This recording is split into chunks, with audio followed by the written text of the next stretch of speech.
moving into episode 4. Cutting promos. After a house fire forces Jack and his family to move in with Carol and Ace, the two brothers put their differences aside and their heads together to generate DWL promo to further grow the league's fan base outside of Georgia. After exposing himself on an airplane, then verbally attacking his bosses in a drunken rant posted online, while Bill is fired from his scouting job and has nowhere else to go but back home to Duffy.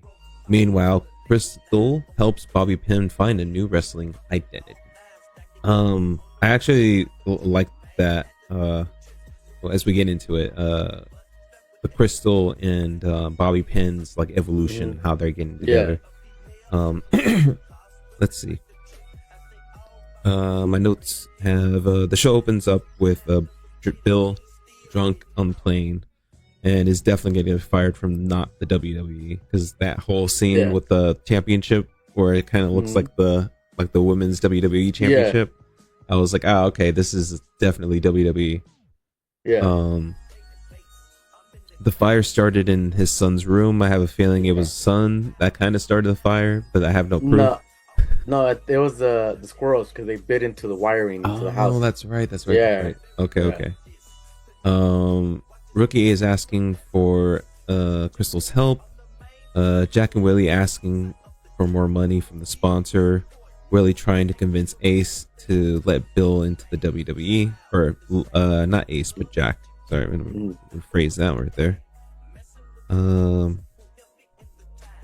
And he's definitely not into that idea. He thinks he's like basically a cancer, if you will, and he doesn't want to let him into the DWL.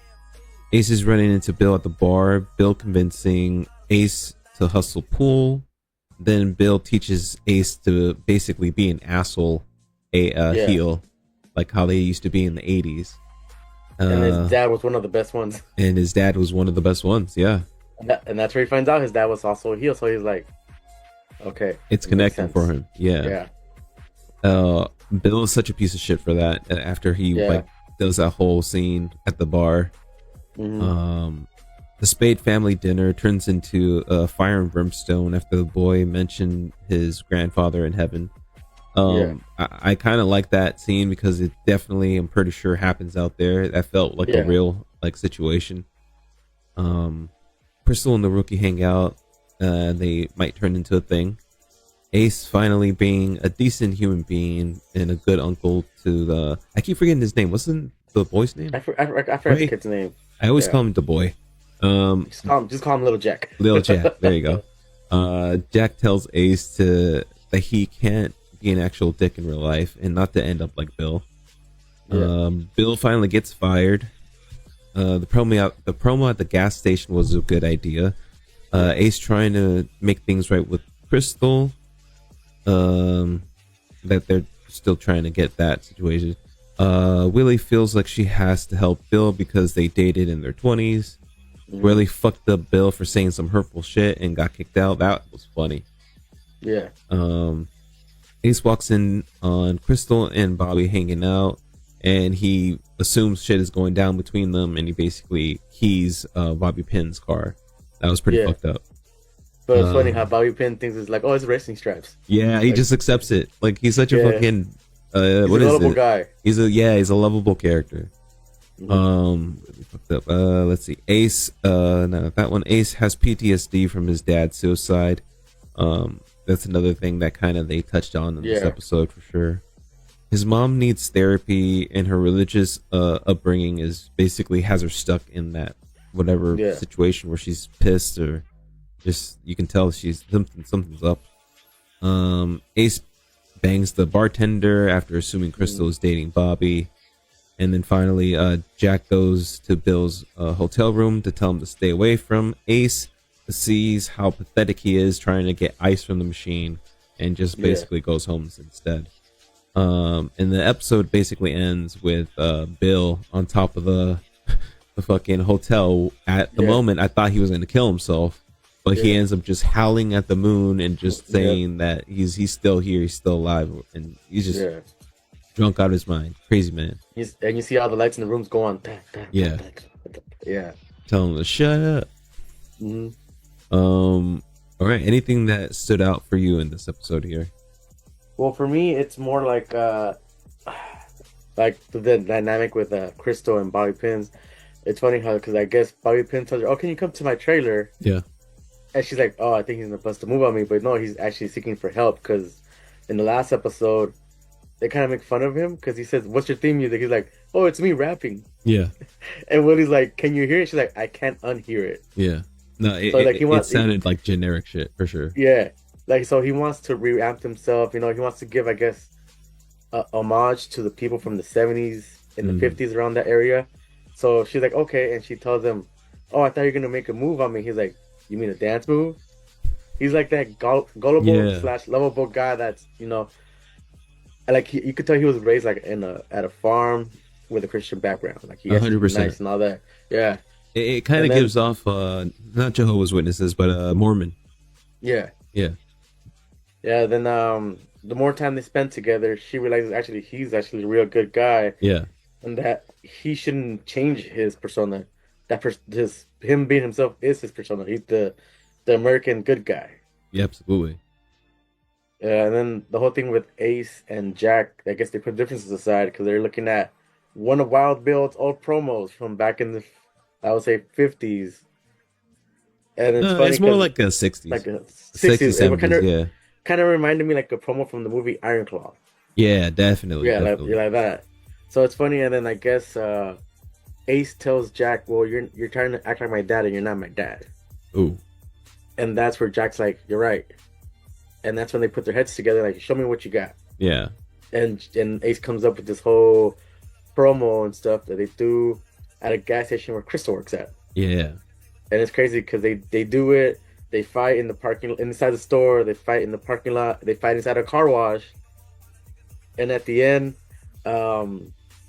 Ace is like, "It's fun being the heel." Yeah. Like he gets it now. Yep. And it's cool. And it's cool how Jack tells Bobby Pins, "What's your character?" And he's like, "I'm just good old me." And Jack's like, "I like that." Yeah.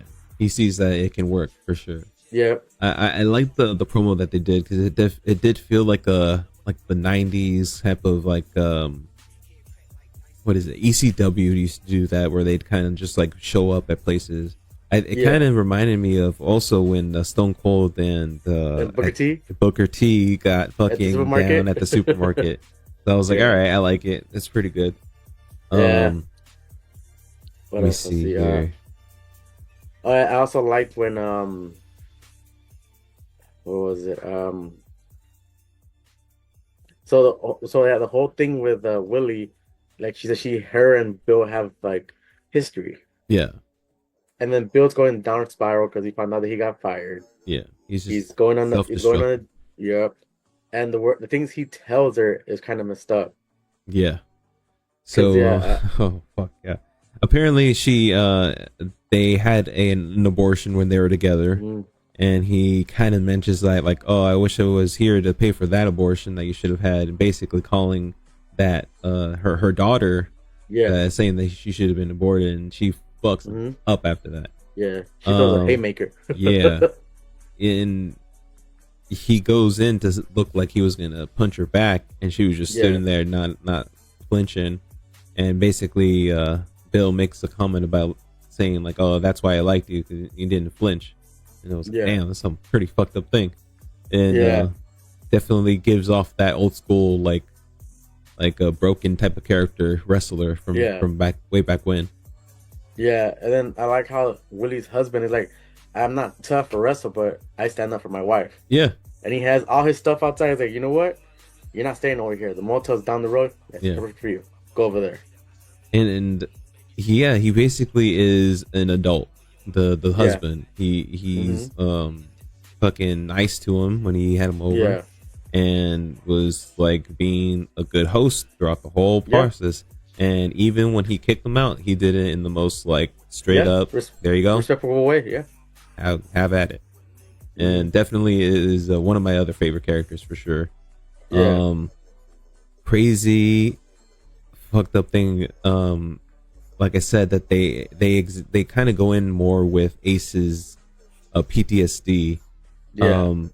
but not necessarily in the most healthiest way, because he's over here kind of like being in his feelings, assuming that something's going down with Crystal and Bobby Yeah. Pin. So he goes over to the bartender that was trying to hit on him, and they basically end up hooking up. And he confesses this shit that he's going through to the bartender, and she doesn't know what to do with it. So she's like, "All right, you want to go again?" And he's like, "Yeah, might as well."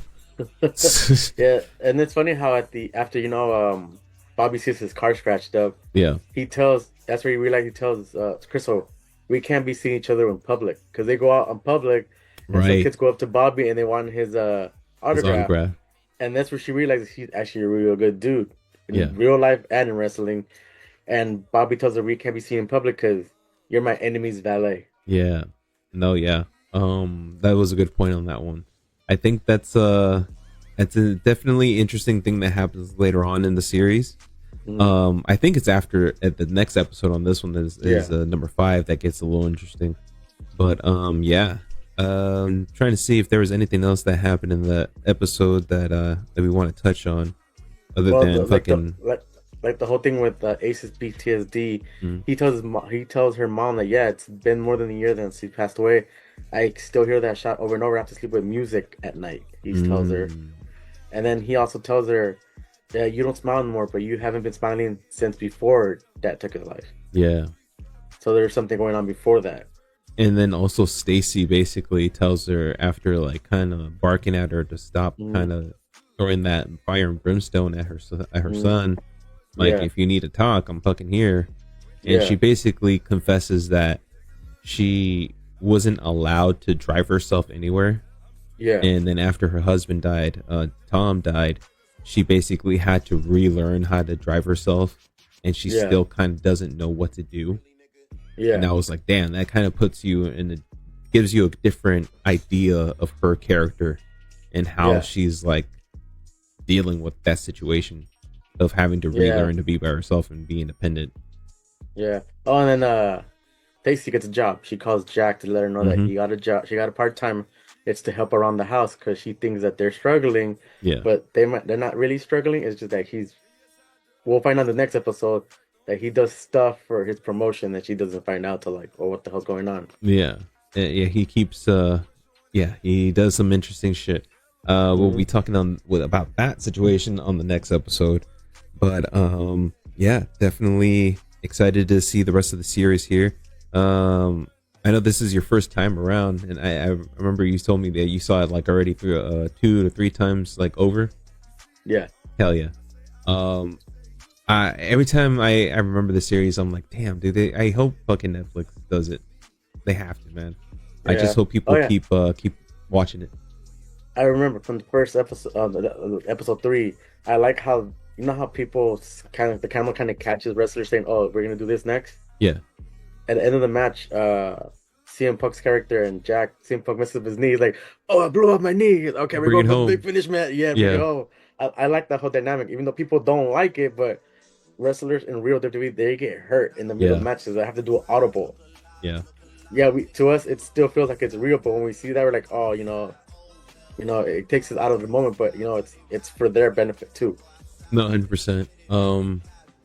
Definitely like those like little I guess Easter eggs that they keep putting into the show during the matches, and like you said, outside the ring, how they have to kayfabe, and they makes it more of a real world that they're building there. Yeah, definitely excited for the next episode. Josh, where can they find you on the social? On Instagram at Sith_Josh_A18. Even though I have TikTok, but I really don't post there, so. Hell yeah. You can find the podcast, Not So Intellectual Podcast, on YouTube, Instagram, and that's basically it. You can find me everywhere else under NSI Rick. You can find me on the Twitch kick, on YouTube as well. And yeah, hope you guys tune in for the next episode. We'll be back soon. Till then, see you guys later. Bye. Bye, guys.